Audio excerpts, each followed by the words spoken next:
आपने अक्सर जानवरों को पौधे खाते हुए देखा होगा, लेकिन क्या कभी पौधों को जानवर खाते हुए देखा है?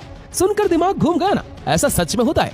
इस दुनिया में ऐसे कई पौधे मौजूद हैं जो प्राण भक्षी है, खून के प्यासे हैं और जो जानवरों और कीड़े मकोड़ों का मांस खाते हैं। लेकिन जानने वाली बात तो यह है कि ऐसा क्या हुआ कि इन पौधों ने अपने नेचुरल रिसोर्सेज को छोड़कर छोटे छोटे जानवरों और कीड़े मकोड़ों को अपना शिकार बनाना शुरू कर दिया। तो चलिए ये समझने के लिए वीडियो की शुरुआत करते हैं। ये मांस खाने वाले पौधे किस तरह से इवॉल्व हुए, इसे जानने के लिए जॉर्ग शुल्टस की टीम ने पता लगाने की कोशिश की। इसके लिए उन्होंने 3 मॉडर्न कार्निवोरस प्लांट्स के जीनोम और एनाटॉमी का कंपैरिजन किया था। इस स्टडी में कई राज खुले।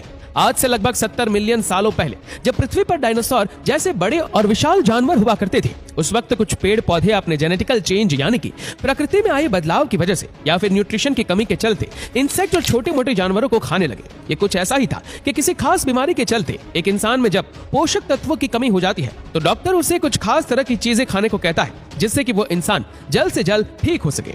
समय के साथ साथ जब पर्यावरण में बदलाव आए तो जाहिर सी बात है पेड़ पौधों को भी खुद को पर्यावरण के हिसाब से अपने खाने की कमी को पूरा करना ही था, और इसी वजह से पेड़ पौधों ने भी खुद को नए तरीके से ढालने की कोशिश की।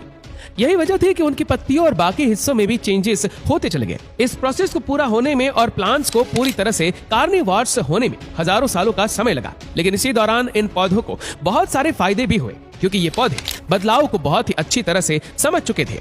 इनको पता था कि अगर ये खुद में बदलाव नहीं लाएंगे तो शायद ये हमेशा हमेशा के लिए खत्म हो जाएंगे। इन पौधों को एनिमल्स और इंसेक्ट्स को खाने से नए तरह के न्यूट्रिएंट्स मिलने लगे, जो कि शायद पहले संभव नहीं था। इसके बाद ही इन पौधों ने ये बात जान ली कि हम सही रास्ते पर जा रहे हैं। वैसे तो बहुत सारे एनिमल ईटिंग प्लांट्स हैं, जिनकी तादाद सैकड़ों में। इनमें से इस वीडियो में हम ड्रोसेरेसिया फैमिली के 3 कार्निवोरस प्लांट पर बात करने वाले हैं। इन तीनों ही प्लांट की खासियत है कि अपने शिकार पर हमला करने के लिए मोशन करते हैं, यानी ये पौधे एक तरफ से घात लगाकर अपने शिकार का इंतजार करते हैं, और जैसे ही शिकार यानी छोटे मोटे कीड़े मकोड़े या जानवर इनके पास आते हैं तो ये पौधे तुरंत ही उन पर हमला बोल देते हैं।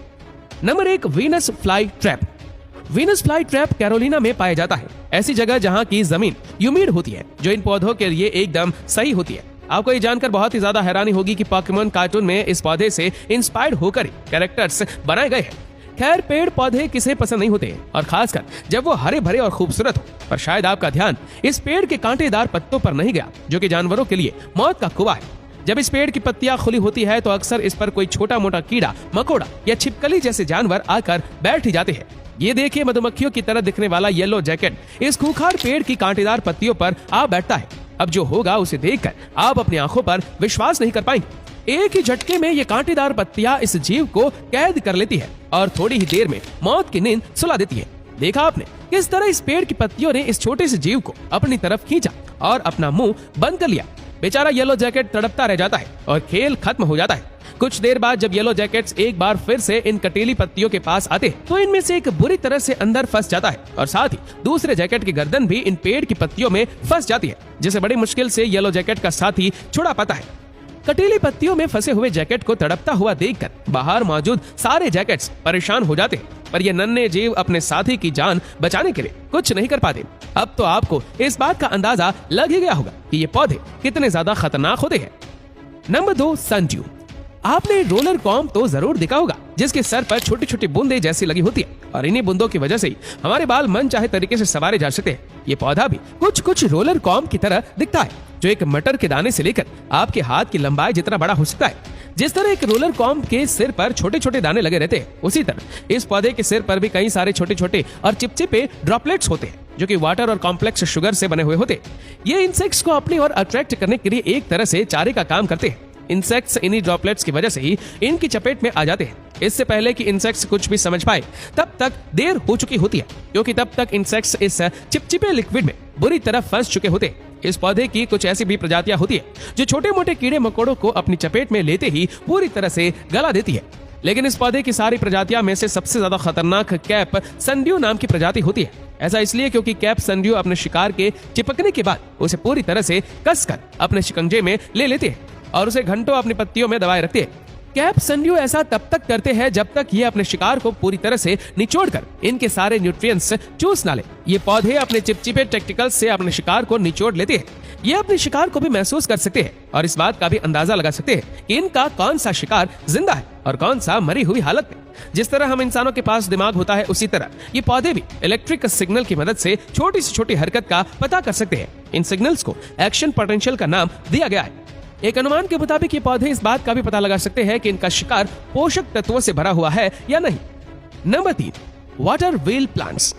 जंगल में बड़ी बड़ी घास के बीच से गुजरते हुए सनड्यू फैमिली के मेंबर यानी वाटर व्हील को लेक के किनारे पर देखा जा सकता है। आपको बता दें कि ये पौधे बहुत ही रेयर है और बहुत कम पाए जाते हैं। इस पौधे में एक के पीछे एक लगभग 5 से 7 पत्तियां लगी होती है, जो कि एक तरह से आइडेंटिकल होती है। साफ देखा जा सकता है कि इस पौधे ने यहाँ एक मॉस्किटो लार्वा को पकड़ रखा है। ये प्लांट्स इंसानों के लिए काफी हेल्पफुल हो सकते हैं।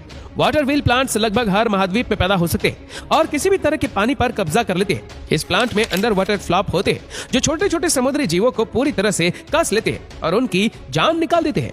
इन खतरनाक पौधों को पूरी तरह से जांच करने के बाद कार्निवोरस प्लांट के बारे में हम 3 बातों को बहुत अच्छे से समझ सकते हैं। सबसे पहले यह पाया गया कि आज से लगभग 70 मिलियन साल पहले जब 3 मॉडर्न कार्निवोरस प्लांट्स में से किसी एक को पूरी तरह से जीनोम डुप्लीकेशन से गुजरना पड़ा होगा, जिससे एक नए तरीके का डीएनए बना, जिसे हम डुप्लीकेट डीएनए कह सकते हैं। इस डुप्लीकेट डीएनए ने लिव और रूट्स जीन्स को भी पूरी तरह से बदल दिया और इसी वजह से इस नए डीएनए से इन प्लांट्स को नए तरह से काम करने की आजादी मिल गई और फिर इन्होंने अपना एक नया रूप धारण कर लिया। और फिर कुछ पत्तियों ने खुद को एक शिकारी की तरह ढालना शुरू कर दिया, जिसमें वो छोटे मोटे कीड़े मकोड़ों को फंसाकर उनका शिकार करने लगे।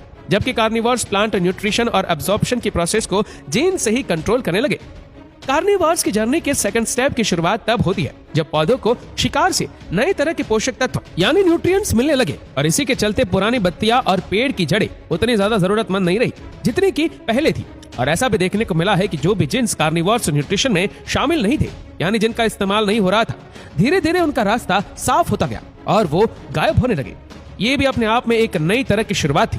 जैसे कि एक्वेटिक वाटर प्लांट के सीड लिनक्स, जो कि नॉर्मली तो एक प्रो रूट फॉर्म कर लेते हैं, लेकिन डीएनए में बदलाव की वजह से ये रूट ज्यादा बड़ी नहीं हो पाई और धीरे